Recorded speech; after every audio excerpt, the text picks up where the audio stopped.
Hey folks, it's official. Funny or Die presents this year's Oddball Comedy and Curiosity Festival. Last year's Oddball Tour was so much fun, it's returning again this summer for 20 amphitheater shows, starting in Tampa at Mid-Florida Credit Union Amphitheater on August 8th. The lineups vary on each tour date, but here are some of the comedians you'll see on the tour. Louis C.K., Sarah Silverman, Aziz Ansari, Amy Schumer. I feel like I should doing these in different voices like you hear on radio.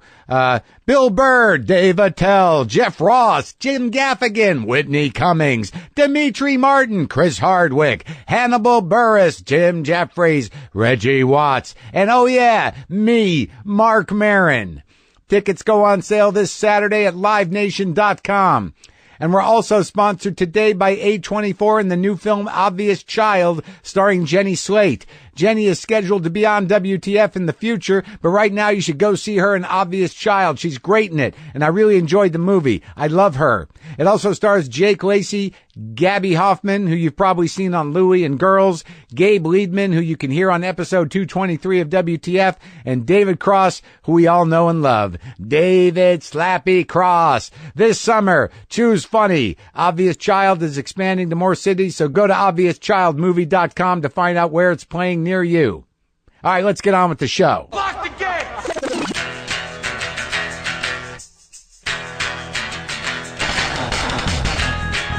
All right, let's do this. How are you, what the fuckers, what the fuck buddies, what the fucking ears, what the fuck nicks, what the fucksters, what the fuckeristas, what the fuckstables? All right, that's fucking enough. Sorry, kids. Sorry, parents. That's a lot of fucks in the first 5 or 10 seconds of this show. It's full fucking on. I apologize. It's Marc Maron. This is WTF. Thank you for listening. I hope you enjoy my show. What have I got to tell you right out of the gate? Well, if you listen to that pre-show announcement, I think we answered everyone's questions. For those dates where I hit those amphitheaters where some of you thought I was playing myself, flattered, as I said, but not true, it seems that the tickets for the Oddball Comedy and Curiosity Festival, of which I will be part of on some of those dates, go on sale Saturday at livenation.com. So those would be the ones I'm on. Those would be the ones in Tampa and all those other ones. Why don't you have your website up, man? Maybe that'd be helpful for people to listen to you say the things that you want them to go see and maybe be part of if you had the dates in front of you. Don't talk to me like that. Don't sass me. I'm just trying to help. Who the fuck are you? I'm you, asshole. All right, this has been fun. We should be a comedy team. All right, well, let's go to the calendar. Let's go to the calendar now. Tonight, I am in Bloomington, Indiana at the Comedy Attic. Tomorrow I'll be there too, and Saturday. And then the oddball dates are Tampa, Florida, Charlotte, North Carolina, Atlanta, Georgia. Then I'm back in Charlotte at the Comedy Zone. And then I'm at Red Rocks in Denver for the oddball. I'll be at Mountain View, California, Irvine, Dallas, Houston, and Austin. So those all go on sale Saturday. That's my understanding at livenation.com. Glad we settled that. All right, today on the show, from the new film, and I don't say that too often, but you know him from a lot of things, but he is in Think Like a Man 2, Romany Malco. Maybe some of you know him from Think Like a Man, the first one, or some of you know him from 40-Year-Old Virgin. That's where I know him from. I ran into him on a plane, and I was like, you're that guy. He's like, holy shit, I love your show. And I'm like, you're on it. Let's do it. He's on the show today, and I'll tell you, man, I didn't know what to expect, but it was full on. It was a full-on conversation about a lot of shit. I learned a lot about rap music that I didn't know I was going to learn. We learned a little bit about politics, a little bit about the black man in politics, according to Romany Malco. We learned what else did we learn? We learned about acting. We learned about fishing. We learned about Trinidad. We learned about the Marines. I don't want to spoil anything. I feel like I've spoiled a lot already. Great guy, great talk, coming up around the bend. That was a really out of tune opening riff to Up Around the Bend by Creedence Clearwater Revival. Thank you. Thank you to those who were able to identify that. I appreciate that. Another thing I want to mention is that my buddy Bill Sheft, he's a writer, and he was a writer on Letterman for like 25 years. He used to do there's an interesting story about Sheft, and you'll hear that story on a future WTF, but he's got a book that's dropping this week. It's called Shrink Thyself. It's a novel about getting rid of psychotherapy and living the unexamined life. You can get that at Amazon.com. You can get that now. That's Bill Sheft's book, and he will be on WTF soon. That was a great conversation. I'm trying to figure out whether or not I'm close enough to you guys to tell you this thing about my dick. And you know, because I'm not that kind of guy. You know, I don't, you know, I that's not really true. I mean, I've shared things about my dick before, but not so specifically. Let me think about it. Right now, I'd like to share with you a little something, because I'm telling you what I'm telling you what I'm doing right now. I'm breaking in a new pair of pants, and I know some of you who follow me know that that's a big deal. Breaking in some pants, and you're like, what kind of pants, Mark? Well, they're black jeans, classic black selvage jeans. Where'd you get those? Are those Emma Jean and Willie's? No, you know why? They're not, because the pocket on the ass of my Emma Jean Willie's went out. You know, it blew out. I blew out the pocket from driving too hard on my walking and sitting on stools. From sitting on stools with my wallet in my back pocket. This is a stand-up related wear and tear of my ass pocket in my jeans. My wallet kept falling out. Fell out on stage in Albuquerque, New Mexico. It was incredibly distracting to a good deal of the audience. I lost about 10 minutes of good material because people were wondering when I would notice my wallet was on the floor. Can't have that happen.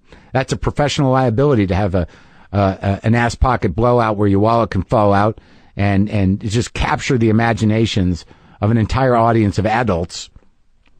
Can't have that happen too often. So I call Emma Jean and Willie. I email them. I say, what's up? You know, you guys are a special pant. You made these pants. What do I got to do to get the blowout in my ass pocket fixed? They said, send them out here. Wash them first, please. Don't sell us your stinky ball jeans. Wash them. And we'll fix it in three to 4 weeks. I'm like, 3 to 4 weeks? I need to get this ass back up on a stool before then. You can't have my pants up on the lift for that long. How long does it take to fix an ass pocket? So I decided to poke around the internet, and I look up Denim Repair Los Angeles. I figured there's got to be some specialty operation. And sure enough, I come up with this place called Schaefer's Garment Hotel, and I'm like, what up with that? Got some good Yelp reviews. This guy seems like a denim genius. So I go over there and I show him the blowout in my ass pocket on the Emma Jean Willie's. We talk selvage for a little while, and then I talk about Billy Gibbons, and I turn him on to my show. This cat's a good cat. I think his name's Robert. He says, yeah, I can fix that blowout in your ass pocket probably inside 10 days. It's going to cost a little bit. How much could it cost? I don't buy much, folks. Let me get my ass pocket blowout fixed for what seems to be an exorbitant amount of money. Some of you are like, I would have sewn it myself. Yeah, but this guy's a specialist. Got to give it to the doctors. You know, if you got a problem, you go to a specialist. So I gave it to Robert over there at Schaefer's Garment Hotel. Turns out he's making his own pants over there. He's got some selvage denim jeans, classic style. He's got some indigo denim. He's got some classic black denim, heavyweight black denim. And I'm like, holy fuck, look at those. I haven't seen those in a while. He's like, yeah, we make them right here. I get that denim from Japan. Feel it. I'm feeling it. Hell yeah. Bring it. Let's get some of them pants. I didn't know you were making pants over here, Robert. He's like, yeah, man, we make real pants. And he's got a guy that makes hats over there. He's got a couple of dogs that hang out and some guitars. How does all of a sudden the image that I've been sort of doing, you know, without knowing anything, there's a whole store for it. I'm not a hat guy, but I'm a guitar guy, not a dog guy, but I can appreciate a dog in a store, especially one that sells denim and boots and shit. But I don't buy them like, you know, broken in. These are fresh denims. They're stiff, and I'm in them right now. And I'm waiting for my ass pocket blowout to be fixed. So I'm going out of town. I'll be at Bloomington showcasing my unbroken in black denim pants. I want to tell you about something, folks. I want to tell you about a great podcast that I can really get behind. Freakonomics Radio from WNYC. Just listen to these episode titles. Man, listen to them. Think Like a Child. Why Marry? Save Me From Myself. Failure is Your Friend. I should listen to all of those because they seem to be about me. And you should too, because these are stories about things you think you know but don't, and things you never thought you wanted to know, but trust me, you do. I think I'm getting new cadence is happening with me. Other episodes, The Perfect Crime, The Upside of Quitting, Women Are Not Men. Come on, folks. These sound like episodes for me. Am I right? Freakonomics Radio is hosted by best-selling author Stephen Dubner. He talks to experts, runs the numbers, and gets real solid answers. It's economics for some of us, but it's not really. It's really about how we make choices and how data can show us the hidden side of things we thought we knew and blow our minds to boot. The Legacy of the Jerk. That's another episode. Get the Freakonomics Radio podcast today and find out how to think like a freak at Freakonomicsradio.com. That's Freakonomicsradio.com. Are you enjoying my new cadence? I don't know where I picked it up. I think I picked it up from Texas. I think I picked it up on the Skype from Texas. Did I set up the dick thing? I should probably go into the dick thing. Is that okay? Kids, step out. So, I had this woman over, and I had minor tragedy in the bathroom. And it was a tough call what to do, but it was okay. I have never had the type of STD that would create a sore on your schlong, on your junk, as the kids say. Never had a sore on my junk. Okay? I never got that dirty or stuck my thing into the wrong place. So here's what I'm doing. All right, I don't know. This bathroom humor, literally, if it's even humor, it's just a story that I don't even know why I feel compelled to share it with you, but I seem to be in it. I seem to be doing it. Okay, all right. This is embarrassing, but why is that? It's never stopped me before. So I got this girl over, and I don't know her that well, and she's younger than me, and she's clean and pretty. And, sometimes smells are not to be shared until later. And sometimes you don't even want to let on that you do that, even though I talk about it. It was something I just had to stifle that. So I'm in the bathroom. I do my business. I figure I'll be polite. I'm going to light a match. So I had some wooden matches on the back of the toilet there. So I'm sitting on the toilet. I light the match. I wave it out. And then I go to put the match out in the toilet between my legs. And I stick the smoldering ember of the tip of the match right on to the top of my dick. And I branded it. This was not a good situation. I had another day with this person. And now I've got something that is going to appear much like a shanker of some kind on the head of my tool. So now I got to cop to this. I got to walk out of the bathroom and go, I just stuck a hot match onto my cock. And that's something you and I are going to have to deal with. And I'm willing to sort of write it out. I'll be fine, but I need you to know that's what that is. So be careful. I guess what I'm saying, sometimes politeness can burn your dick. Is that the moral to extrapolate from that? Is that where we go from there? I'm ashamed that I shared that story. It's going to be fine. It's getting better. Thank you for asking. Right now, I am more than pleased to share with you now my conversation with Romany Malco. Had a great time, and I had no idea I was going to have as good a time as I had. But he's a live wire. He's a good cat.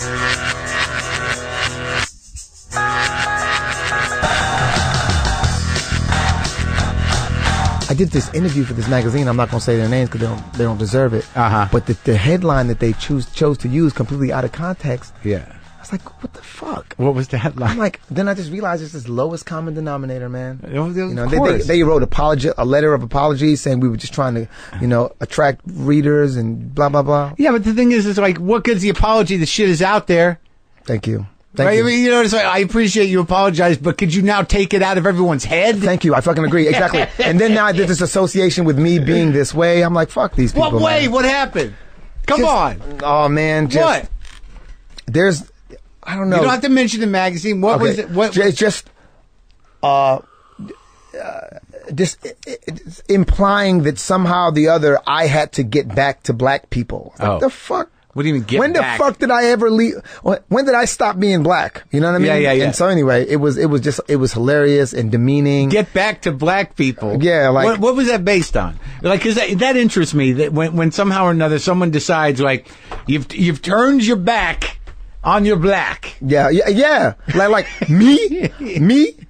Out of all people, literally with my Tijuana Jackson and all this other stuff. And anyway, I just laughed at it, but they were like, we were just trying to, we realized it was a major oversight. We've corrected the issue, blah, blah, blah. Well, we realized it's a major oversight. You're still black and it's okay. Literally. And I just, from that point forward, I just like, okay, I just won't be fucking with these people. You know what I mean? Right. I think because of the fact that I started in mainstream. Mm-hmm. Starting in mainstream. What does that mean? White?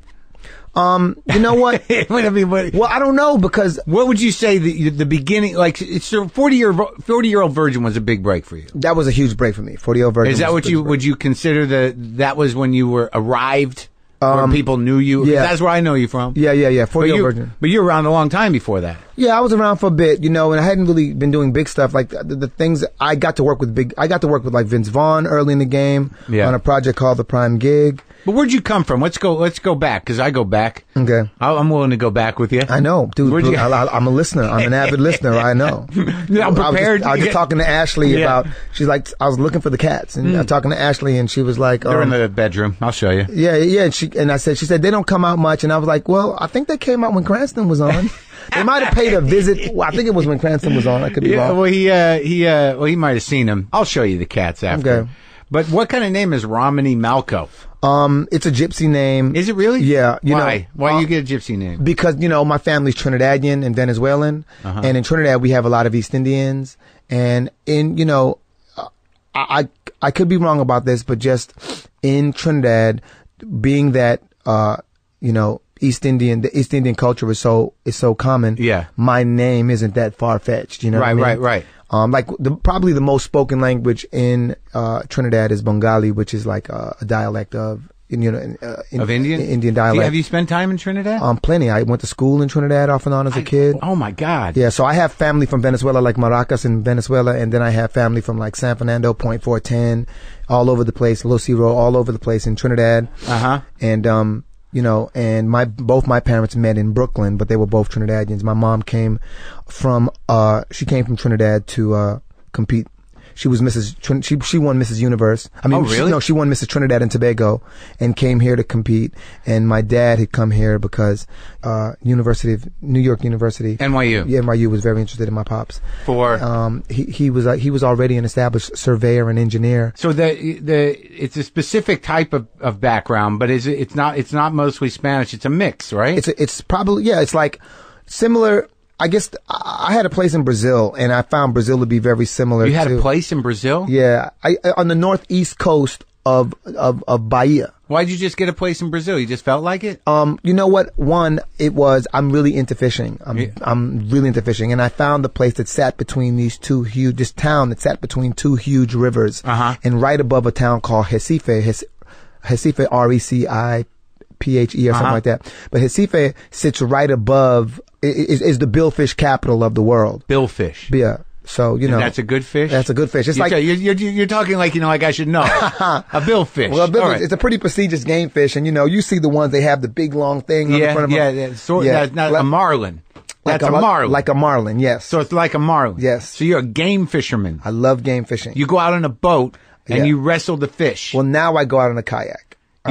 So you're stripping it down. You're getting primitive. Primitive. I like it. You even out the playing field when you do that. But aren't you talking about fish that are as big as a kayak? Yep, absolutely. You want to be pulled around. If you ain't being pulled around, you ain't really, So you're out there with a kayak and a fishing pole that locks into your kayak, trying to catch fish that can pull your shit. Yep.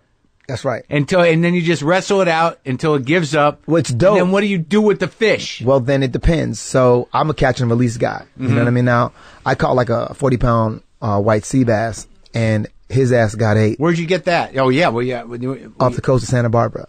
A white sea bass off the coast of Santa Barbara? Absolutely. Right up here? Right up here. Is that normal? There's a season for them. And if you can get your line, there's a season where if you can get your line down past the barracuda, the sea bass are below them. Yeah. Because they're all feeding on like the bait fish. So there's barracuda off of Santa Barbara? Oh man, I've caught so many barracuda off of Santa Barbara because of my nerves. How many feet? 3 feet. 3 feet. 3 feet barracudas, 4 feet. Yeah. All teeth. All teeth. Sometimes you can't get them in the boat because a mako shark will just eat that before you can get. Wait, so you're pulling a barracuda in, and then a mako shark just jumps up and eats your fish? Absolutely. You see that regularly. Absolutely. That's a common problem with trying to get past barracuda, hooking a barracuda by accident. You have to deal with a shark that's going to come eat the barracuda. That's right. You were definitely in the food chain. Yes, exactly. You know what I'm saying? Just a little bigger shark will come take you off the boat. The last time I would say it was about a 7 or 8 foot mako shark. The last time I saw a shark in Santa Barbara, I had put my rod down to help a friend, and a fish pulled my rod into the water, and it was a brand new reel. I jumped off the boat, swam down after my reel. I could just see this little gold spool disappearing, and I came back, got on the boat, And about 10 minutes later, a mako shark just started circling the boat. I was like, that's it looks like up close, it looked like the pit bull of sharks. And was that the fucker that ate your reel? No, it ended up, there was a guy on the end of the boat who was throwing up the whole time. And his rod somehow. So he was sort of involuntarily chumming. Exactly. And he hooked my line and ended up catching my rod 2 hours later. So you got the rod back? Got the rod back with a mackerel on it. A mackerel. So, all right. So you grew up partially in Trinidad till how old? Yeah. Till I was 13. So you went through a lot of stuff there. Yeah. Definitely. Is that where you learned to love fishing? You know what? Actually, I learned to love fishing in upstate New York. Yeah. Because my pops would drive us out from Queens or from Brooklyn to upstate New York on the weekends or every couple of weekends, take all the kids in the neighborhood when I was really young. So your dad was an engineer and a surveyor in Trinidad that did he get a full ride no. at NYU, or he didn't take it? My dad did not take the full ride at NYU. My dad just basically literally went from that to becoming a laborer. And he eventually worked his way up working construction here. Right. To becoming like a foreman and a superintendent. But prior to that, my dad literally, he had this gripe. He's like, a black man will never be recognized for his skills in America. That's how we felt. But why didn't he take the college gig? If I could be 100% frank, I believe that, a huge portion of my father's upbringing was in this weird way, like this conditioning, this constant invalidation of him and his abilities. And as a result of that, his insecurities overrode his actual ability. He didn't think he could cut it. He didn't think it. He always, Yeah. Yeah. And, I definitely have adopted some of those, Hard not to. Yeah.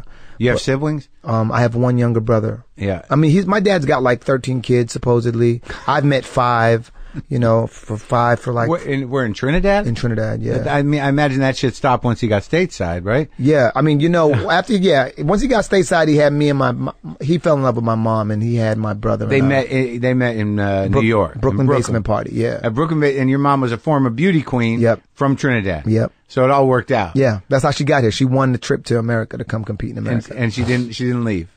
No, sir. She got pregnant with me. And your dad was already a citizen? My dad was, I think they were both working on the citizenship. They're both about 23 years old. Wow. Yeah. So where do you get time to have another 12 kids? Was that after? That was before. Before? Yeah, it was before. So from 15 up, you just... Man, it's weird. I got siblings. Like, I've met Donna, Debbie, Clint. I mean, these people, we've hung a lot, and they're just a few years older than me. Mm-hmm. You know what I mean? Yeah. Yeah, my pops was a wild one, unfortunately. Before you left Trinidad. Yeah. Yes. And they're down there? All your siblings? Your half-siblings? They're down there. They are in Trini. I kick it with, I used to kick it with Debbie. Debbie was one of my sisters, but I kick it with Donna a lot. Donna is the one that was closest to my pops. So you grow up in New York City. Yeah. And what do you do? What's your interest when you're a kid? When I was a kid, I mean, how'd you get to acting? I wanted to play professional baseball. Yeah. And I wanted to be an oceanographer. So you wanted to get into baseball. Were you playing? Yeah, like playing Little League, the whole deal. We had all. So it was a childhood fantasy. It wasn't like you were on the cusp. No, I moved to Texas when I was I left Trinidad at 13, moved to Texas. With your folks? With my dad. My parents, it's a long story, but basically my parents separated. When she found out about the 12 kids? Oh, no. She got pregnant because she found out about the kids. Got it. She was I'm like, going to hold on to this one. Okay. Yeah. Oh, really? Because my dad was like, we don't have to have children. I have 13 children. And my mom was like, 23-year-old, exactly. 24-year-old. Like, hell you do. And she insisted on getting pregnant. And she told me this story about she couldn't get pregnant. And she found this thing called Lydia Pinkham. Mm-hmm. And she said, I drank that Lydia Pinkham and I was pregnant instantly. And I thought, Mom, I got to research this thing now. And I researched it. It's the worst thing you could ever take for yourself. What is it? Lydia Pinkham was like this kind of hoax. I mean, it was basically a hoax back in the day that this woman sold, which was like a baby in a bottle. That was the logo. Uh-huh. That was the slogan. If you take this thing, it helps you get pregnant. Uh-huh. Kind of like today, if a woman can't get pregnant, she can get acupuncture. There's all these holistic things she can do. Right. Lydia Pinkham kind of marketed herself that way back in the day, but it was just really, I read the ingredients and researched the ingredients in it. Woo! Was it nothing or was it bad? It was bad. Oh, really? Yeah, it was really tough on the liver. Stuff that was really tough on the liver. So, but she ended up having 2 kids. And then your parents split up. And then they split up when I was about 12. Yeah, 12. Yeah. But you're okay with both of them? Were they okay with each other? Was it volatile? Did your dad kidnap you and take you to Texas? I did the kidnapping, actually, believe it or not. Yeah. What do you mean? Well, what happened was, I'm telling a lot, but my dad, he messed around. Well, clearly he had an issue with that. Right, exactly. And so my mother, who was this beauty queen and really sheltered, didn't really have any life skills. She thought she was going to live happily ever after with Prince Charming. And her method of retaliation... That was a lack of foresight, I have to say. I agree. This is funny as shit, but it's so true. Yeah. And, anyway, so she kind of, her way of dealing with it, coping, was doing the same thing. Mm-hmm. So ultimately, her and my dad went their separate ways. And she left with a guy who I thought was a drug dealer at the time. Mm-hmm. And she upped and basically disappeared. Mm-hmm. So, I kind of resented that. So she left. She got pissed at your old man and left. Yeah. And so my dad tracked her down. This is all within weeks. My dad tracks her down. Yeah. And, when he tracked her down, she kidnapped my brother and I. Yeah. And when she kidnapped my brother and I was always closer to my mother, but because of the fact that she was with this guy who I thought was a drug dealer, I didn't want my younger brother, who was 5 years younger than me, in that environment. So I actually kidnapped my brother. At 12? At 12, and escaped to, we were in Hempstead, and managed to escape, managed to get in front of a guy named Detective Howie. You went to the cops? I didn't go to the cops. We busted into a dispatch. Yeah. They thought we were robbing the place, and I told them what the situation was, and they called the cops. And I didn't want to go at the cops either. Didn't trust cops. You're a young black man in New York. You don't trust cops. And I ended up sitting across from a guy named Detective Howie, and he really listened to me. Yeah. And he knew that I was trying to escape the precinct. He knew I was trying to get out of the precinct. Yeah. And so he really took a moment to assure me that, I'm going to give you what you want. You just have to tell me what it is. Mm-hmm. And I explained to him what the situation was, but I didn't want to tell my mom and tell her that she was with this guy who was a drug dealer. I didn't want to tell him that. Was he a drug dealer? Yeah. All yeah. right. My mom was so naive. She's like, really? I didn't know. I'm like, he was, all right. I'd be walking down the street and just run into Neil. Yeah. I'm like, what up, Neil? You know what I'm saying? What are you doing out here? Exactly. Yeah. Anyway, so I sat with Detective Howie, and my dad had a friend who was a correctional officer, and they were able to track him down, and he actually, and then within a day, we had fled to the Caribbean. With your dad? With my dad. But your dad didn't know where you were. Your mom took you, and he didn't know where you were. He had no clue. So this was like, you had to get out, find somebody going to find your dad. Yep. And then you went to Trinidad. Went to Trinidad, yeah. And you just holed up for a while. I was there from the age of 12 to 13. And then who the hell decided Texas? Well, my dad had already been going, part of the reason he was able to have these affairs is because all this time he'd been working in Texas, because construction was like a big thing. The oil was big in Texas at the time. So he was working on oil rigs? Yeah, working on oil rigs, building oil rigs. They call them shutdowns, or where they shut down an oil rig, or they start building one, So he's working for one of them big companies that just does oil rigs. Brown and Root, Exxon, all those different companies, yeah. Uh-huh. Yeah. As a foreman at that time? No, back in those days, just a pipe fitter. Wow. Yeah. That's a filthy hard job. It is a filthy hard job, man. My dad put in work. I remember there'd be times, I grew up in one of the blessings, and you're going to laugh at me saying this, one of the blessings I had is living in a fucking trailer park.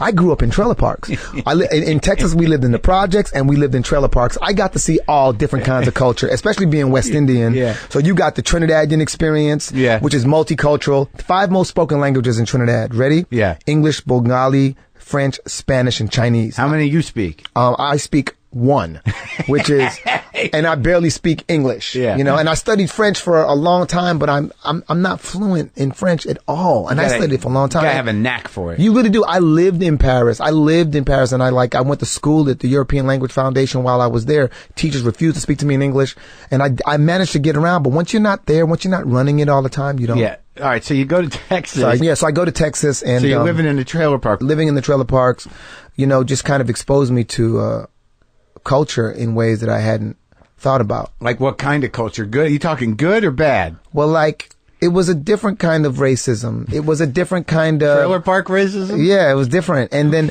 I realized, it wasn't just us.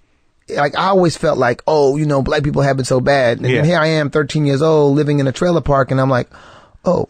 White people, they don't got it so good either. Oh, shit. So it's not, it's like, you know, it's poor everybody. People. It's poor people. It's everybody. Yeah. I was like, oh, wow. And, you know, that was interesting. And was there any bonding, though? Was there any sort of like, that's an interesting idea. I mean, I'd obviously thought that, you know, the idea of poor white people, poor black people, that there is oppression and a sort of contempt of the poor and a lot of race. That's something we don't talk about in America as class. All right. But was there any sort of unity around, you know, the anger of treatment of whites and blacks together? You know what? We weren't intelligent enough. I don't think at the time. I don't think that people were. I think that. Well, what I picked up on was that in the being West Indian, right, and or even just being a black American, being someone who was born. I'm the first American born in my family.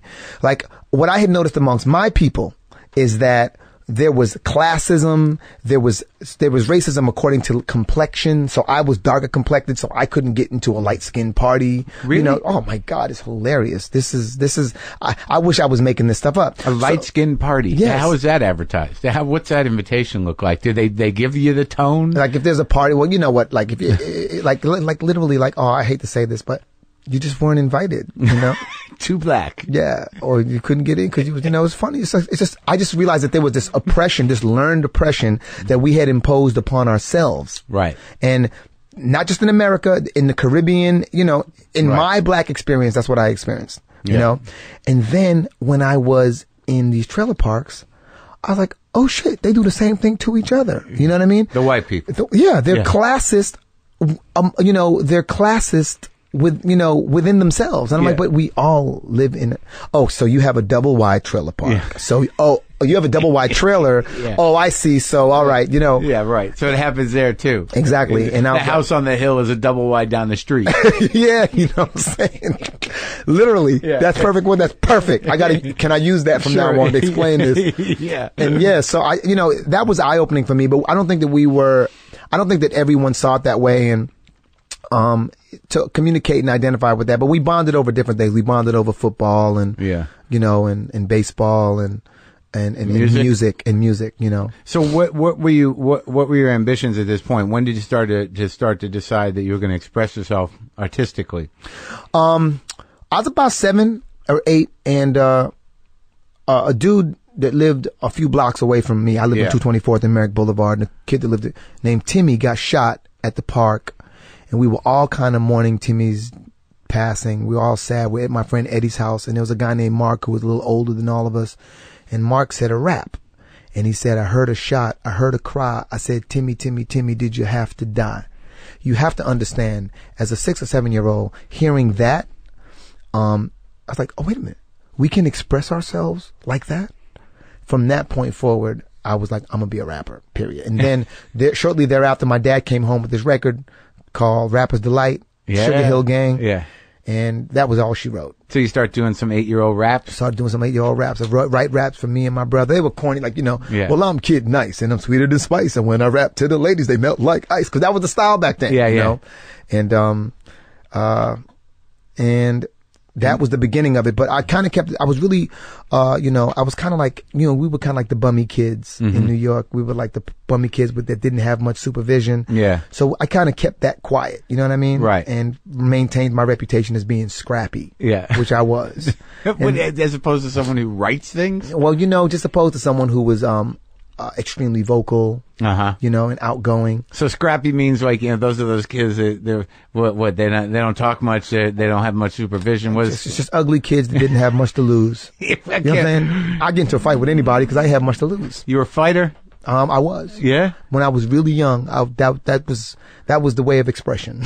Really? Yeah. So you kicked some ass? I got kicked some ass and I got my ass kicked. And my dad was the type of dude that'd be like, did you kick him in the face? Did you kick him in the face? Okay, well, he don't respect you. The next time you see him, you kick him in the face. Just out of nowhere. Right. You know, my dad was like very angry and unresolved, and, you know, and so his anger would manifest in violence, you know? Yeah. So so you're in Texas. How long do you stay there? I graduated. I graduated from high school and junior high in Texas and joined the military. Really? Yeah. Oh my God, it's a hell of a story. Oh man. What military? Marine Corps. You joined the Marines? Joined the Marines, yeah. You went through all that? Is that why you're in good shape and you seem focused? You know what? I have to say that the Marines definitely, they gave me some focus. And it definitely, you know what the Marines teach you? What? How to play the game without emotion. Uh-huh. And cause I'm a very emotional person. I have convictions. I get very emotionally invested in things. Yeah. Look, the Marines helped me. I got to make that really clear. Like I told them I had a chance at a record deal in California and I was a reserve. They stationed me in California so that I could pursue my dream. So not knocking it, but just the military as a whole, when it really boils down to it, right? Yeah. You know, we follow the orders of like the elite 0.1%. Sure. And when we're in these... The real house on the hill. The real house on the hill. Yeah. And when we're in these places, you know, nobody looks at I don't think anybody thinks of the White House as being real anymore. No. But, you know, when you put, 19-year-olds in these situations where they're tricked into believing they're doing something noble when in all actuality, they're clearing the fields so that elite 0.1% can set up their oil rigs and extract natural resources. So your dad was working... Yeah. For the same people that you were dying for. Exactly. Absolutely. That was the system. That was the system. That is the system. It's not was. So you were able to join as a reservist? Well, yeah, I joined. I had to do boot camp. I had to do School of Infantry. So, I went and did the boot camp. Really, it's a trip. A dude is telling you, pick up your Foot Locker, which is it. All your belongings are in it. Run it all the way to the end of the barracks, drop it, run to the other end of the barrack, touch the wall, run back. And pick up your Foot Locker and run it back to the other end and repeat that 100 times. After a while, you just detach. I never forget. I first got to the military, right? For what? Just for what? Just because they want to? Well, you were in They trouble. decide you were scrappy? Yeah. Yeah, exactly. Yeah. No, they do it to everybody. Like when I first got when we first got off the buses and we first showed up at boot camp, they had like 300 of us in a room. And all the drill sergeants are sitting up on the table in front of us. Yeah. And they're joking with us. Hey, who eats pussy? Yeah. Who does this? Who does that? Yeah. And kids are raising their hand because the drill sergeants are joking with them. Yeah. And this one guy, I forgot his name, he raised his hand and goes, "You eat pussy, huh, Private? What's your name, Private?" Said Private so-and-so. Yeah. I said, "Okay, all right. You eat pussy. You eat that pussy till the booty and the head cave in? Sir, yes, sir, blah, blah, blah." Yeah. And the kid starts joking with him. And they flipped on a dime, surrounded him, and I thought they were going to beat his ass. And they were like, "You think it's fun, Private? You making eye contact with me, Private?" They were going in on him so hard. I was like, "Oh, I get the game. I get the game." They were seeing who's a smart ass. Yeah, they set you up. You know what I mean? Yeah, to see who... For an opportunity to... Exactly. Who's got some moxie. Exactly. Yeah. So what I did was from that point forward, I clicked. Yeah. I followed orders and Yeah. did what I was supposed to do. Yeah. You know what I mean? And just knew that it was temporary. Yeah. And, I was always in first, second, or third. But you chose this. I chose it completely. But I just didn't know how it went until Why'd I got you choose it? Because I didn't really, all I knew was that I wanted to be a rapper. And I didn't really have any other direction than that. So I thought that if I got my military time down, at least I would have the option for the GI Bill. Yeah. So I said, you know what? I'll have the GI Bill in place. I can always go in and use it towards getting a house, use it towards getting, an education. Right. I didn't know that, from the time that you sign up for the GI Bill, you actually extend your term. At the time, that's what the deal was. So you were in for how long? 4 years. So and that's it. That was it. And you ended up what? You went to boot camp. You went to. I only did like infantry training? Yeah. I was. Yeah, that's the other thing. You can choose any MOS you want, but I ended up being a grunt. 0311. And so I did boot camp, and then with the School of Infantry, we call it School of Infantry back in the day, right? And that was on Camp Pendleton, and we just basically learned the drills. We learned hand-to-hand combat. We learned how to shoot. Yeah. Yeah. Damn, back in them days, I was running 3 miles through the woods, through the mountains in like 17, Well, you're 21. still in good shape, right? I'm decent. You know what I mean? I'm decent, but yeah, I try to. It's just really more eating than anything. Mm-hmm. Just I avoid sugar at all costs. So back to answer your first question of when did I start to use my voice, was that when I moved to Texas, living in trailer parks and whatnot, I decided to be vocal about my rapping then. And I went from kind of like being like this bummy nerdy kid in Texas to kind of being like one of the Ranger rappers, because our school mascot was a ranger, Uh-huh. and I became the ranger rapper at So one of the ranger rappers at my school. So doing it in front of the crowds at the sporting events? over the intercom in front of the crowd. You were the guy? Me and a couple. I had a whole crew. Yeah. Uh-huh. And then that kind of gave me a voice that I never had before. Hip hop gave me a voice, and I was like, oh shit. Yeah. I can say anything I want. You could write jokes. You could be funny. You could Exactly. And you I could would push buttons. I could push buttons all day, and that's what I live for. Pushing buttons. That's right. Say it with a straight Not face. in the Marines though. Nah, in the Marines, they were trying to push your buttons. Yeah. They literally, if you saw a drill sergeant stand in front Yeah.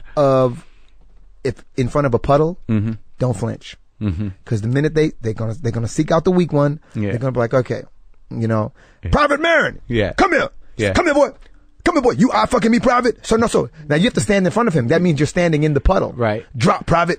Roll, Private. Roll right, Private. Roll left, Private. Get up, Private. Get out of my goddamn sight, Private. All full of mud. That's right. Just because what? Just because. And that's how you learn to detach. That's how you learn to So detach. you learned to detach by saying, I want to be that guy. Well, I learned to detach in the sense that I'll roll through the mud, crawl through it, sleep on top of a king snake or whatever I had to do. You know what I mean? Yeah. In order to get the job done and So not make it personal. did you go anywhere? Did you fight? Did I? No. I got lucky. We had this invasion where Saddam's invasion of Kuwait. Yeah. They started pulling our troops, and we were like number 23. Yeah. Dudes in our battalion started fleeing to like Canada and shit. It was really? funny. The reservists started bolting? Started getting girls pregnant. They were like, yeah, if you have a baby, you don't have to go. I was like, what? What? Yeah, that Yeah, doesn't it's seem crazy. right. It didn't seem right at all. And anyway, Kuwait's surrender was so quick. You didn't go. Didn't have to go. And that was what? How many years in were you already? 2 years. And you were living in L.A.? I was living in Houston. I was stationed back in Houston, and then I said I wanted a rap career, and in '89 I packed up and moved to California. And you were still in? Still in. Third year. It's third year. And it would literally, there's a base right over there, not too far from here. Yeah. There's an Air Force base over there by Stadium Way that the Marines share with the Air Force, and I would go over there and do like paperwork and stuff for them straight up.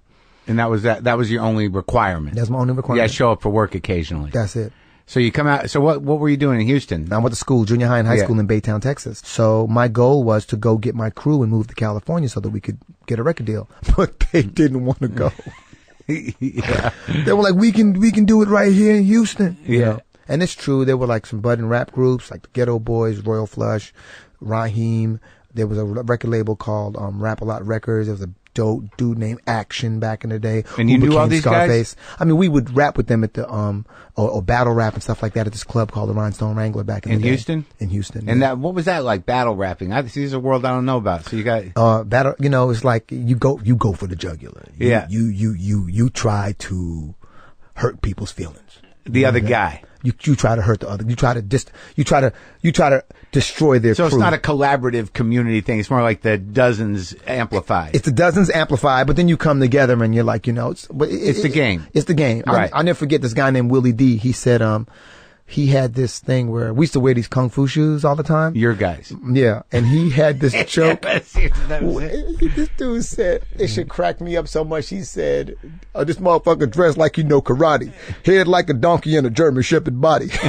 The country is funniest shit I ever heard. That shit had me crying. So when you do that, it's all improvised usually? A lot of time we just made it off from the top of our heads, but Yeah. we would come with prepared raps too. Yeah. So you get to go in on them, like make some personal shit about them. So this was a whole night. So guys would be on stage together? Yeah. And we were too young to be in the club. So Big Steve, who owned the Rhinestone, would make us sit by the door until it was time to battle. Yeah. And then we got to go on stage and battle with the big dudes, Oh, we that's were just so good. Yeah. He was like, I get these dudes. And your kids too, which is cool. Yeah, You know, they're like, exactly. these youngsters are going to come in here and do this thing. Exactly. And you're waiting by the stage door? Waiting by the stage door, but we opened our mouths on stage. Yeah. It was a problem. Yeah.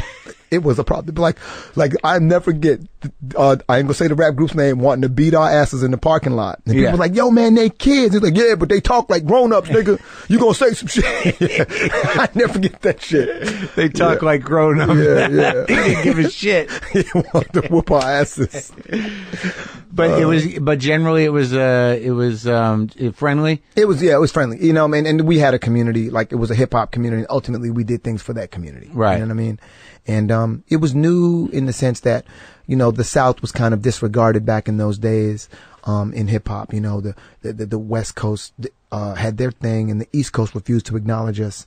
And at the time they were kind of the conduit, you know? So, you know, in its rebellion, the South started forming its own thing. Little J, who was who owned Rap A Lot of Records, you know, started this label. He started signing people like Action, who became Scarface, who became one of my favorite rappers of all time. The Ghetto Boys and all that, and they started getting this surge, you know. And now you got, you know. I remember I had one of the Ghetto Boy albums, maybe the first album, just because that guy was so fascinating. Which one? The little guy. Oh, Bushwick Bill. Yeah. You had the one. You had where he's all fucked up on the cover. Mind Playing Tricks on Me album. Yeah. I don't know which album was. Yeah. The Action, the Scarface album that got me was that Gunshots Rang Out. What the fuck? Heard this nigga bite the bullet. Like, damn, fucked him up. It was basically the soundtrack of Office Space. Right. Fucking, remember it starts out, he's in the car when he's saying that rap, you know what I mean? Yeah. That's right. He's singing it and then they pull up next to him. That album is one of my favorites, you know. That might have been the Ghetto Boys Resurrection album, actually, because they broke up. They had a guy named Big Mike join and take Scarface's place. And then Scarface eventually came back. When Scarface is in the group, he produces great music and he just says crazy shit. Yeah. And so that was your dream, man. That was my dream. I lived my dream. And you're doing it in Houston with your guys. Right. So I eventually got him to agree to move to California. So we finally got to California in 89. Yeah. June of 89. And we got our record deal about a year later. What was the name of the Our group was called the College Boys. And we signed to Virgin Records. Yeah. We were one-hit wonders. We had a hit called Victim of the Ghetto, which happened to be happening at this exact same time as the riots, the Los Angeles riots. Right. So the Los Angeles riots kind of helped amplify, you know, because every news station that spoke about this riot nationwide also played our music in the background. Really? Yeah. So you got a hit off of Rodney King's demise. A hit off of Rodney King's rise and demise. Right. Yeah. You know, because Rodney King was big in the clubs for a minute. Yeah. After that, he'd show up in the club like he was, you know, like he was the man. Yeah, he was, but he was a little beat up. Yeah. I mean, he was obviously beat up in a horrible situation. Oh yeah. That's right. He was sort of I don't know if he was, you know, sadly the position that he had culturally was a lot, you know, it was a heavy burden in a way. Right. You know, you're right. It's funny because I was so young and insensitive at the time that I was really angered by the situation because we had all experienced things with cops. And, you know, Rodney King was like, I think his famous quote, all get along. Yeah. And in my mind, I was actually thinking like, no. I was angry. Yeah. I was angry. I'll just say that. And so in retrospect, you know, he's aware of what he's done in his life, and he's aware of what his karma is. And if that was the perspective that he had at the time, the mature thing to do was to honor it. Right. You know. Right. To be a spokesman of peace. Yeah, exactly. Yeah, to you know, it had two purposes. Yeah, exactly. And it would have been great. It would have been great. That's fucked up. It would have been great if he said, fuck all you all. No, yeah, you know, like, this is bullshit, but... It would have been great if he had something profound to say. It would have been great. Yeah, you know? Yeah. But I mean, what is there to say at that moment? You know what I mean? I mean, you know, that at least for me at the time, was that there was a major imbalance in, you know, in the profiling. Yeah. You know, and that...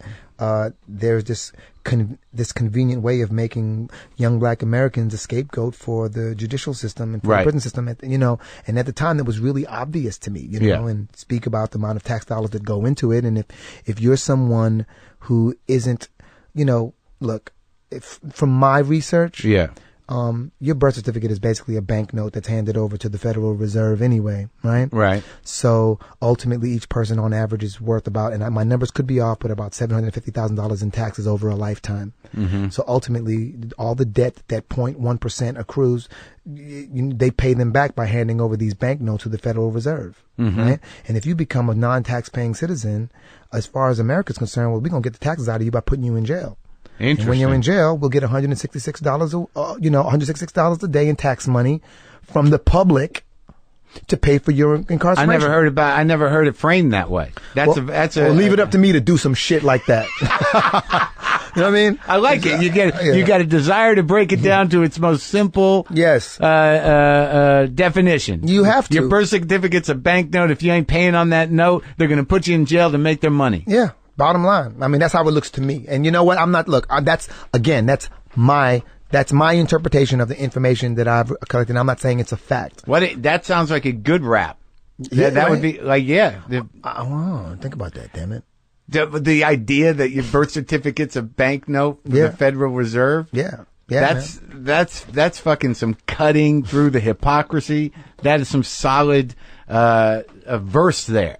You know, see, that's what rap does. So even it's like, even if you're wrong, rap, as I grew up in it, you know what I mean? Yeah, because if you say it with enough confidence, people be like, it makes sense. Well, you what you do is you create dialogue around the subject, and you get to the bottom of it. Right. You know what I mean? To a degree, history as we know it and what's really going on in actual politics as we know it in foreign affairs is all a mystery because the corporations are writing it, conveniently. Right. So, it's great, in my opinion, to speculate and to inspire people to research. And well, yeah, I've said that the American democracy is a money laundering front. That's how you break it down to its most basic form. Right. Thank you. That's what. I mean, it's hilarious. Like when I see people, I honestly you ever date a girl, or maybe a girl's ever dated you, and you realize within 5 minutes of being in this person's presence that, oh man, this person has a lot of unresolved pain, is completely out of touch with their own pain, and you're like, and you get a sympathy in your heart for that person. Yeah, after you feel the sympathy comes right after you feel attacked. Yes. Well, that hurt. Exactly. Is that my fault? Exactly. I don't think it is. Oh, this chick's fucked up. Now what do I do? Okay, exactly. And that's how I feel when I hear people having really heated debates over Democrats and Republicans going at it. There's a part of my heart that sincerely hurts for them because, does that part win over the fuck that? No, I don't participate in that. I mean, look, cause we get to vote on whether or not gay marriage is legal. We get to vote on things like, these social issues. But as far as foreign affairs, right? Do you think they're going to let the average layman, foreign affairs? Now, this is a huge conglomerate. No, I mean, they're going back to Iraq. Exactly. No, they didn't ask me. Dude, do you think, you think they're going to let us vote? Us, the layman who doesn't even know what the petrodollar is. They're going to let us choose the CEO for that conglomerate for the next 8 years. But that's the whole problem now is that, that there's such an aggravated apathy once the reality has been shown to the people that do vote and even the people that don't vote that they're not working in our interest. That all they're banking on is enough people are gonna, when they go how you doing, they're gonna go nah, I don't know, I'm okay. All right. Well, if most of the people say that, and there's a couple of others on the fringe saying this is fucked up, or the other guy saying I ain't making enough money, as long as those are relative minorities to the people that are disconnected and going nah, I'm all right. I can eat. And I don't give a shit about the rest of it. That's who it's driven by. Yeah. It's not driven by right or wrong. It's driven by who do I vote for? That guy seems I like his hair. So I don't give a fuck. No. But they don't represent anything but business interests. I completely, I mean, don't be wrong. The last girl I dated, her dad was a delegate and, it really helped me. I got to go in and see them vote on someone. And I realized that when you go state to state, people care. There within are the communities in state in the state government. There are. Thank God there are people that are showing up at the meetings. Exactly. They're taking action. Like all the people that really give a shit. They just that's what they do. They don't look for attention. Yeah. They're not arguing with people on television, grassroots organizations, and also community based politics. People that really give a shit. Those are the unsung heroes of what really makes democracy great. I always say when I make my movies and I'm the star of my movies and I get to allocate tickets. Those are the people, those teachers that the students vote for and those people, those delegates, those people working on the ground, on the ground level are the people that I'm bringing to my premiere, and that I'm showcasing at every opportunity that I get, whatever opportunity is, as shallow as it may sound, right? Whatever way I can reward them, whatever way I can enhance and make their lives better or help them get acknowledged for what they're doing. That's that's my goal. And back to what the point that you were making is that, if you look at activists that are being effective, yeah, they don't even fuck with the White House. No. The White House is a waste of fucking time. They go straight to the corporations. They hit you in the pocket. They know who the bosses are. That's how you get shit done. And look, I don't know if you know this, but like African Americans are slated to spend like $1.1 trillion by 2015. Mm-hmm. Like they're spending money. They respond to advertising, and they go to shows. They go to movies. Yep, they're huge consumers. Your movie did $30 million the first weekend. Thank you. During the World Cup, mind you, during the friggin' World Cup. So, my point being is that if people just acknowledged their purchasing power, yeah, and they were like, you know what? If we could collectively boycott, but that's why this division is so put in place, is to prevent that. It's to prevent that type of unification, saying, sure, okay, fight amongst yourselves. Exactly. Divide and conquer. Right, because if we were to do that, what we would then do is we could demand of these corporations, we got your iPads and shit. Why don't you come put some money in this school? In fact, we won't be buying your shit until you do. Yeah. And if we were able to do that, I understand enough to know that division, is important in order for like the higher ups to sustain. You have to divide. Keep them fighting over bullshit. Exactly. So, but if we were to do that, that's really, you want to change. That's how you do it. You hit them in the pocket. Well, right. Well, okay. So now we're talking, Romany Malco, the activist. I'm not an activist. No, but I'm saying that, like you think about this stuff. Mm-hmm. So you're rapping. So you had a voice. Yeah, I had a voice. And you had the one hit. Mm-hmm. And then how does it go from there to acting and to making that decision then? Well, after I had my rap career, I started doing jingles with my boy Nitro. Uh-huh. And I was having such a blast doing jingles. I thought I'd never really go back to doing anything in hip hop. Jingles again. For what? Like Shure commercials, Honeycomb commercials. Dude, I became like, I'm not kidding you. We'd have like 4 jingles on the air at once. And that's a good paycheck. Incredible. We had a blast. Yeah. Rap was popular for these jingles back in the day. Yeah. So sometimes we'd make singing hooks, but sometimes singing jingles, sometimes we'd make like rap jingles, and we would have a blast. Me and Nitro, Night Diggy, giving a shout out to Darren Clowers right now. What up, man? The jingle guys. The jingle guys. And so after that, I started, I'm going to produce records. So I produced like CeCe Peniston and stuff like that.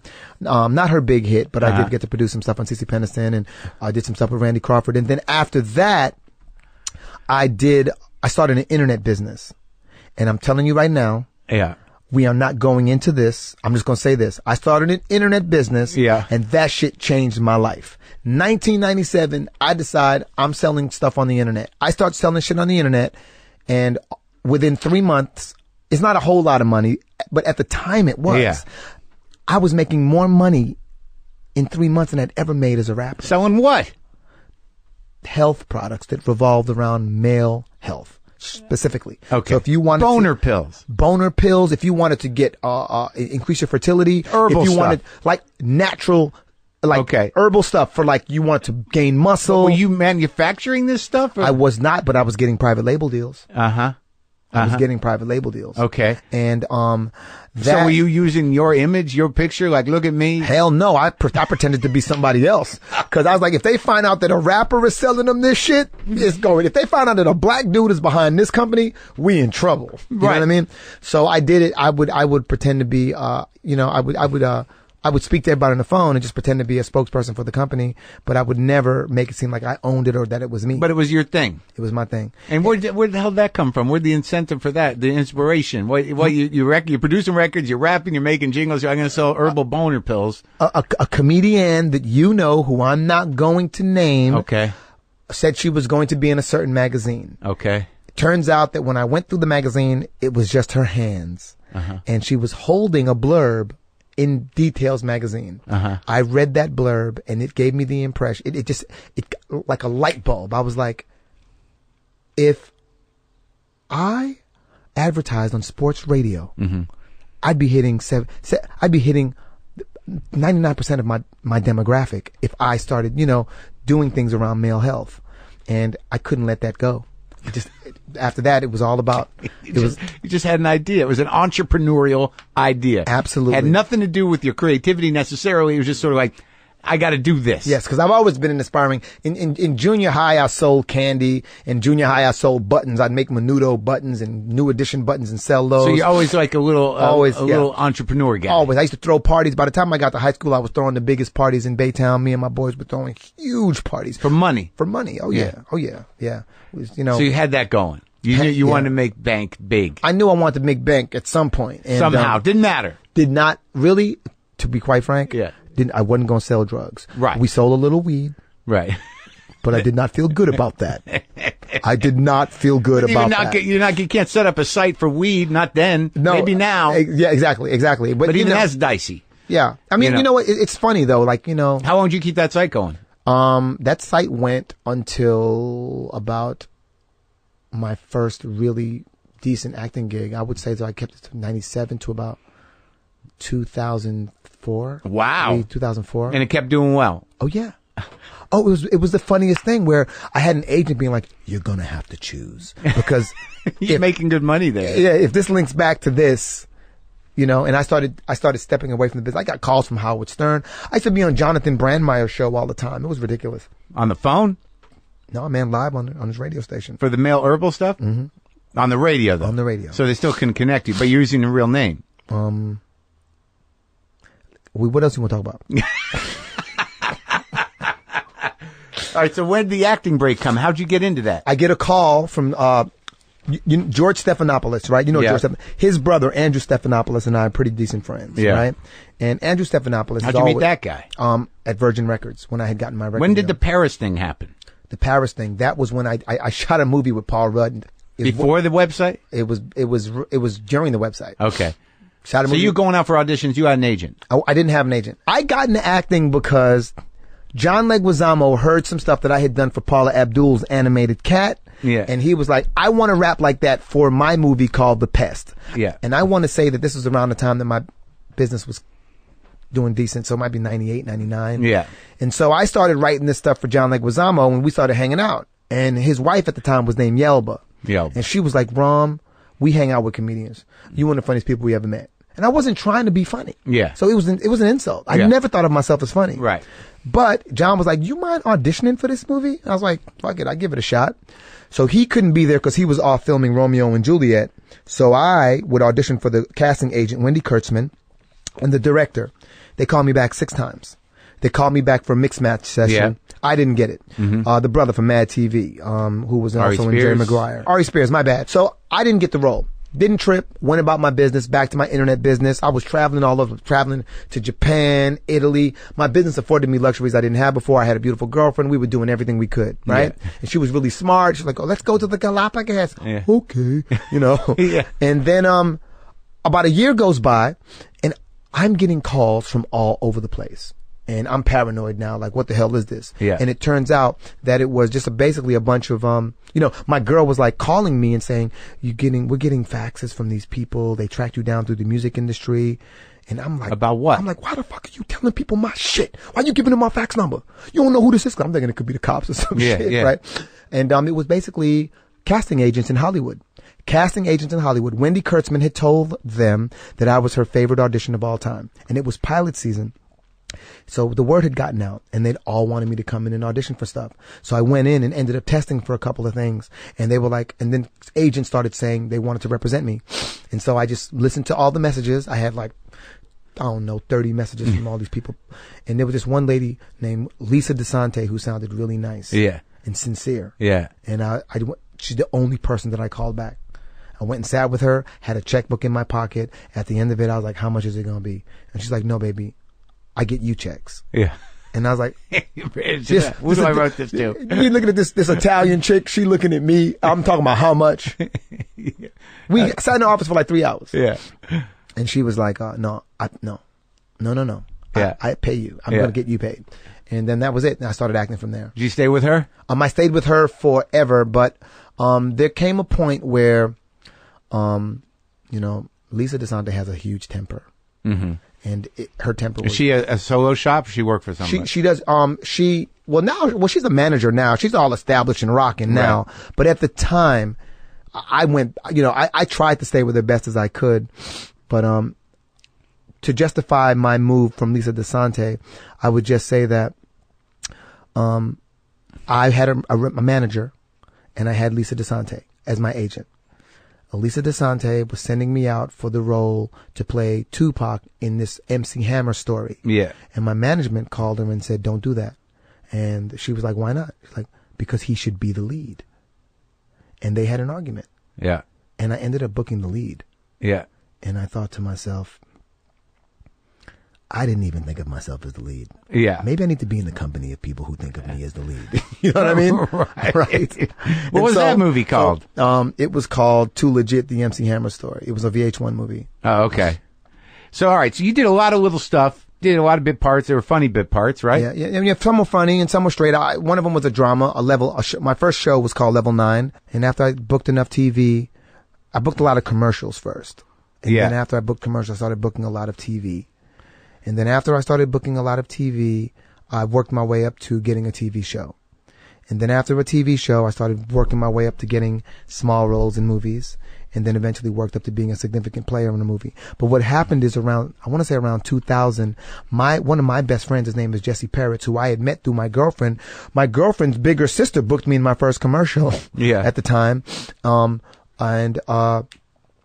met a guy named Jesse Peretz. And Jesse Peretz and I became best friends over the weirdest thing. I made this thing called Mango Chow, which is a common dish you eat in the Caribbean. He ate it. He was the director on a commercial. He ate it and goes, I was doing craft service with my buddy Josh, who was the ex-boyfriend of my current girlfriend.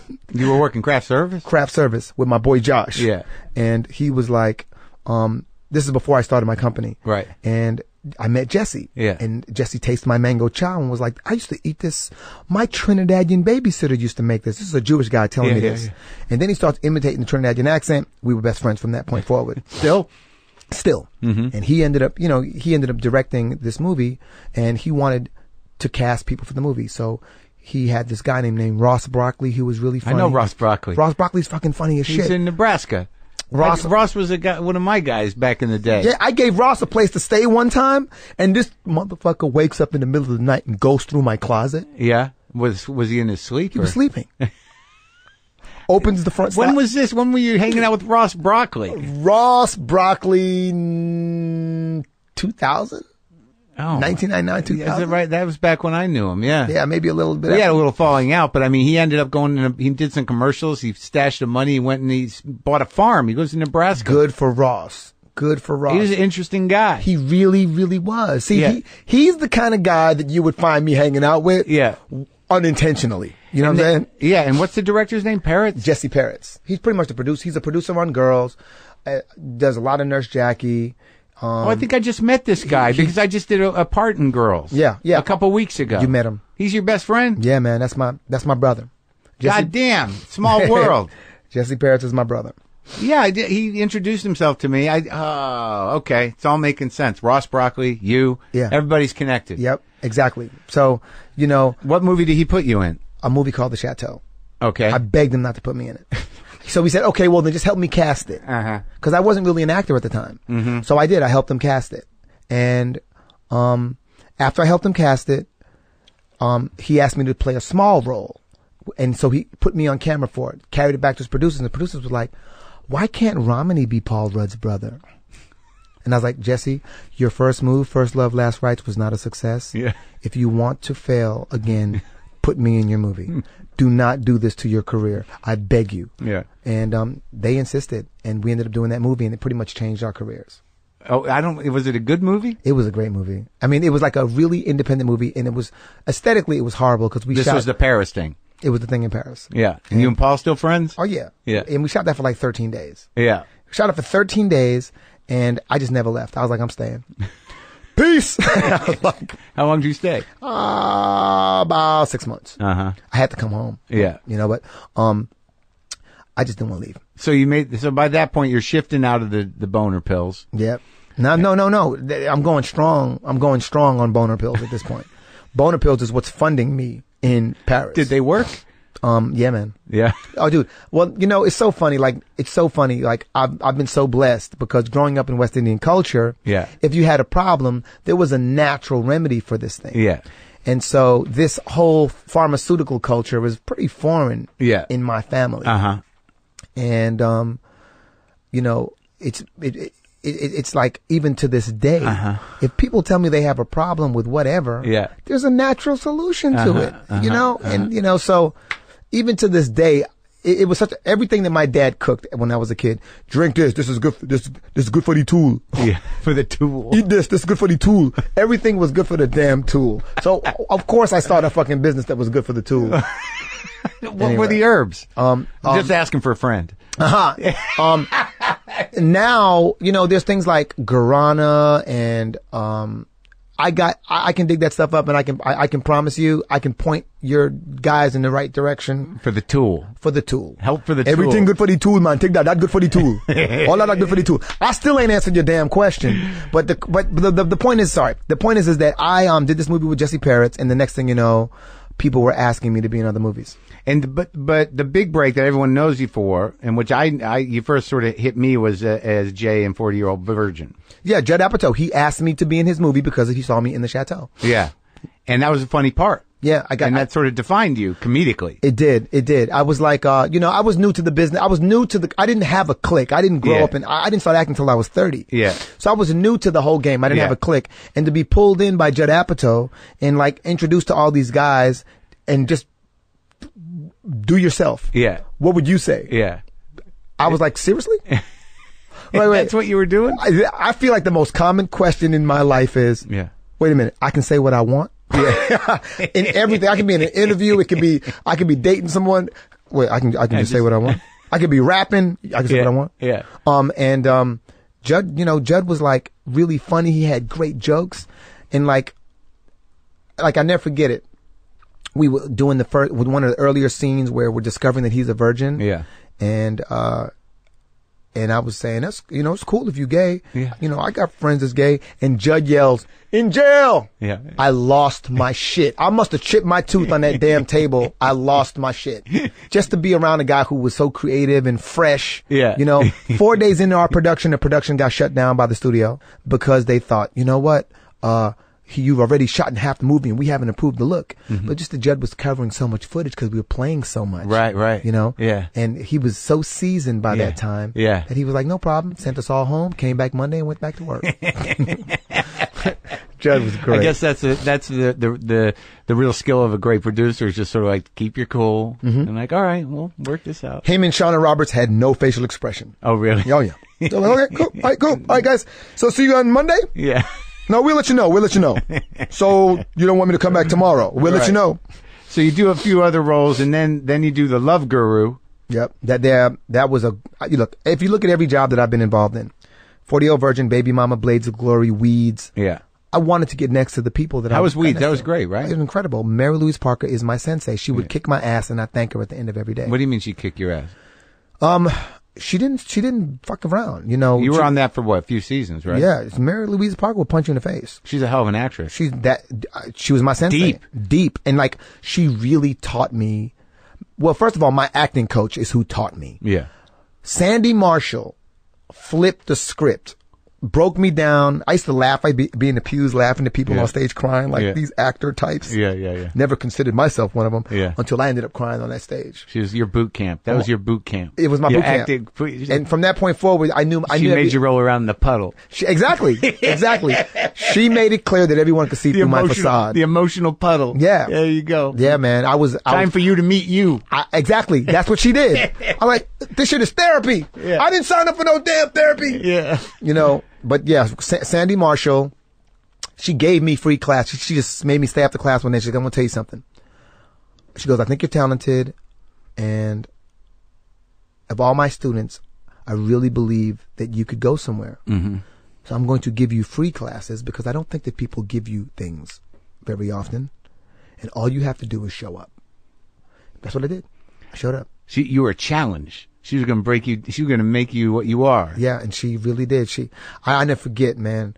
I was like, you're right. I was rolling around in my own puddle, my own tears. I was like, ain't this some shit? It's just, you suddenly realize that everyone can see you. Yeah. They can see through your bullshit. They just tolerate you. That's right. Yeah. And the good friends, they don't tell you, they keep tolerating you. But a lot of people are like, I'm done with that. Yeah, exactly.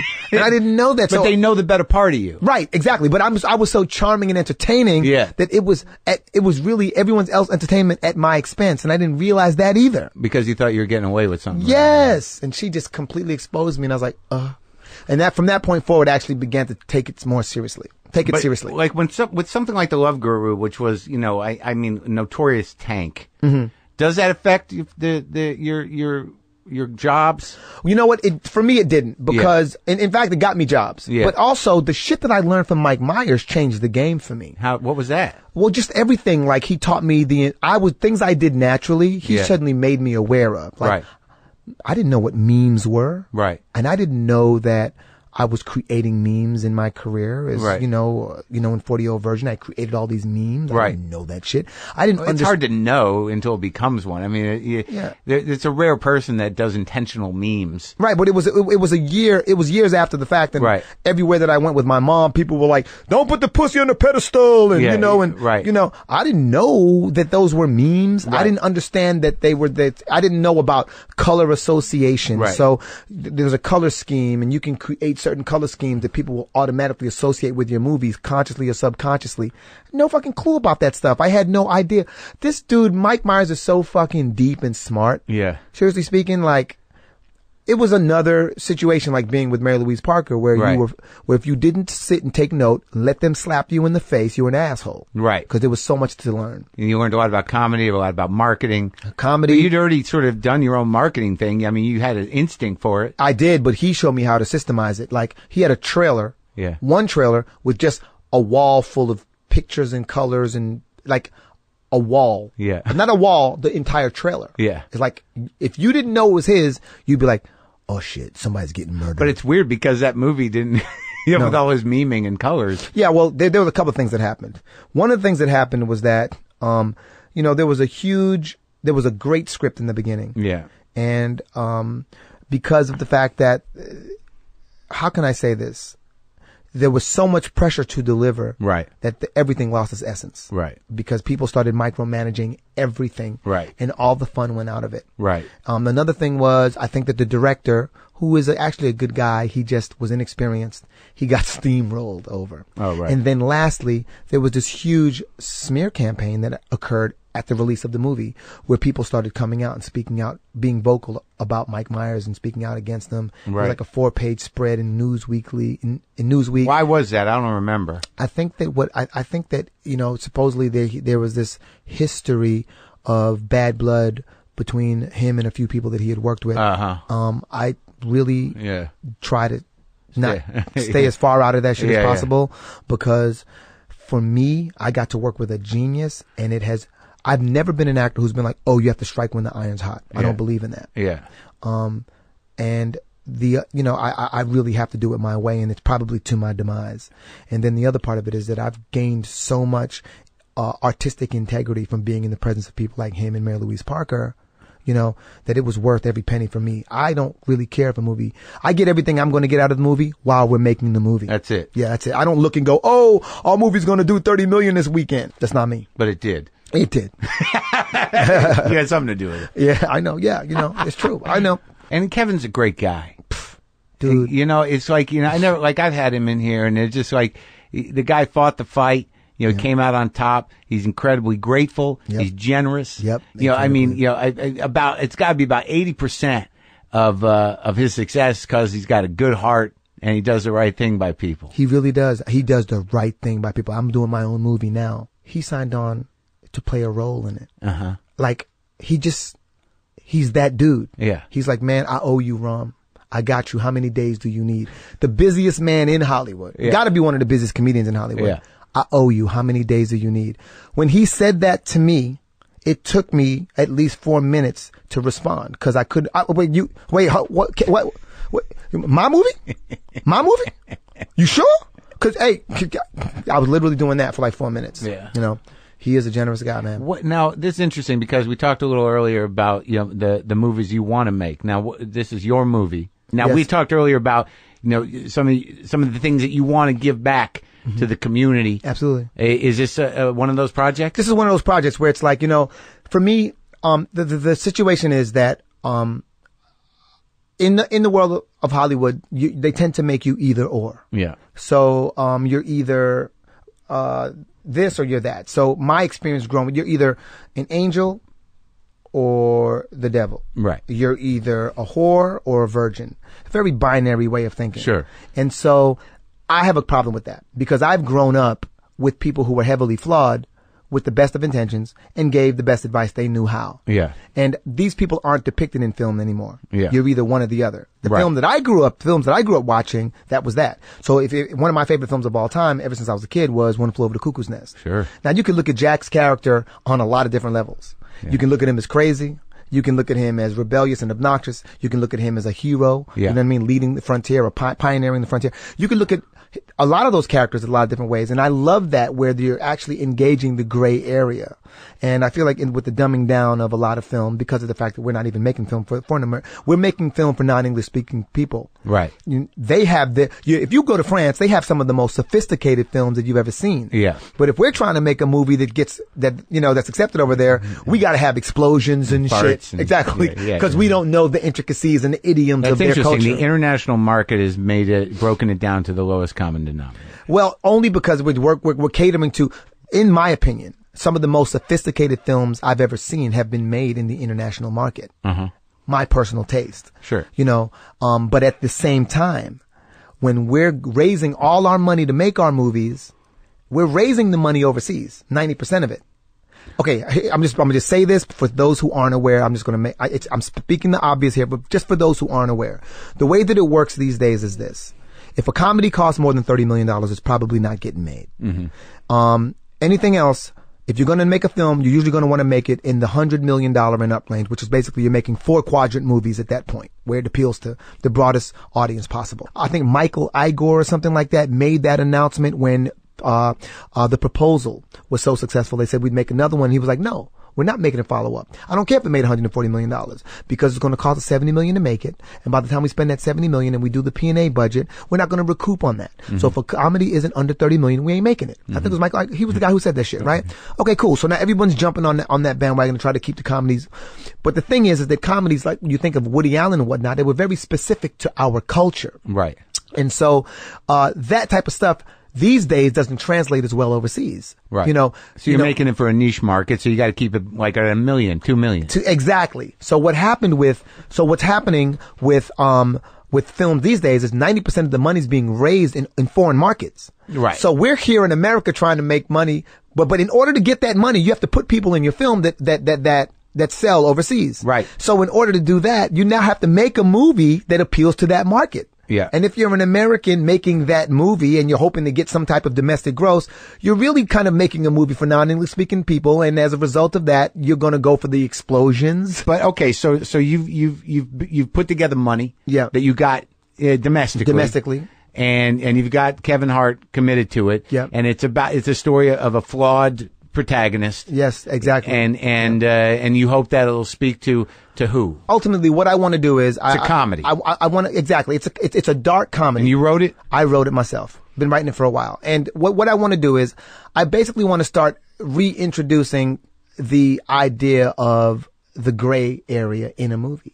Yeah, no, I think the 70s did that, and then we kind of lost it. I mean, Cuckoo's Nest is a good example of that, but yes. A lot of those movies where you have an anti-hero or someone you don't know how to feel about. Exactly. Because they don't have all the heroic attributes. Yes, Cable did it so well with Breaking Bad and Damages. Yeah. Oh my God, I didn't know if Glenn Close was the good guy, the bad guy. Yeah. What is she doing? Even The Sopranos. Sopranos, you learned to love that family. Thank you. Exactly. Yeah. I'm working toward introducing that and just basically passing on a message in the movie, which is about how many of us are actually out there asking people to make sacrifices for us that we're not willing to make for ourselves. Mm. And it's also about letting go. Mm-hmm. It's about letting go of the things. And where are we in production? Where are we in production on this? We are literally just closing up. We're closing up the deals right this second. This week we will have closed the deals with our attached talent. Well, it sounds great, man. It is. It's a great opportunity for me because I don't know why.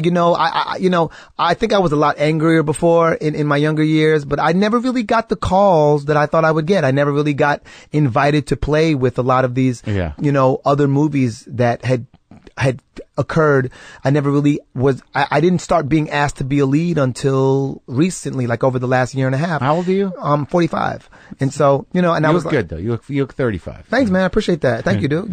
That's Trinidad. Oh, that's Trinidad, and you gotta avoid sugar. Okay. Bread, rice, pasta, all that shit is sugar. I don't care what you say. If it creates an insulin spike, it's sugar. And that's gonna make you old. Yeah. Well, what happens is like your cells become resistant because it doesn't want to be poisoned by the insulin. Yeah. And then it's called AGE is the process where all these remnants of sugar attach themselves to your cells and the walls of your cells, and then as a result of that you lose the elasticity in them, and so I'm telling you, I stopped eating sugar for 5 years. No more cake, no more ice cream. No, in moderation. But the thing is that what we don't realize is that we're living extreme, and then we want to go from extreme to moderate. No.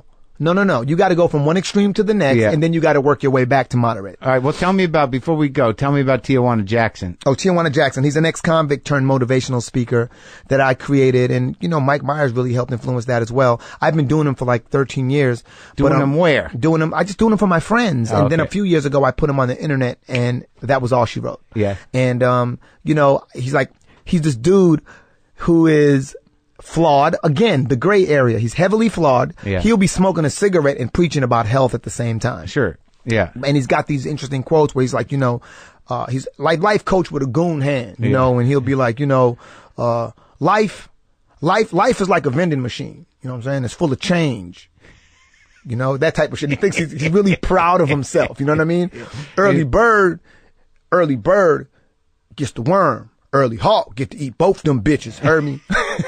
So that's on YouTube? It's on YouTube. You look up Tijuana Jackson, and if you are not entertained, my name is not Romany Malco.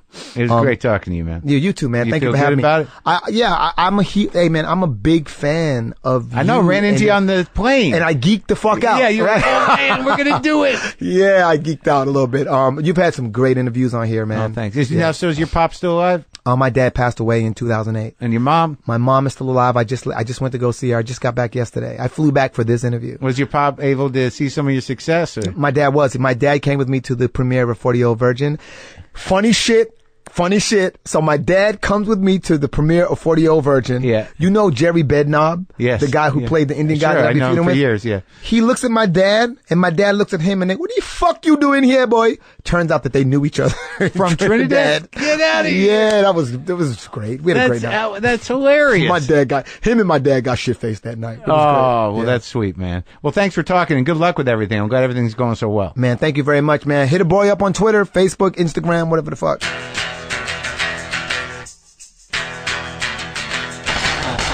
Great talk, right? Was I lying? I was not. And since I last talked to you, my jeans are a little more broken in. I imagine that my junk is healing. And I'm sharing too much. Go to WTFpod.com for all your WTF pod needs. Check the schedule. Get that app for free. Upgrade to the premium. You can stream all 400 episodes. I haven't seen Def Black Cat in a few days, but I don't know. Maybe he'll check in. Everything's all right. As I said, I am in Bloomington, Indiana tonight, tomorrow, and Saturday. And if you have any questions, let me know. Okay. Boomer lives!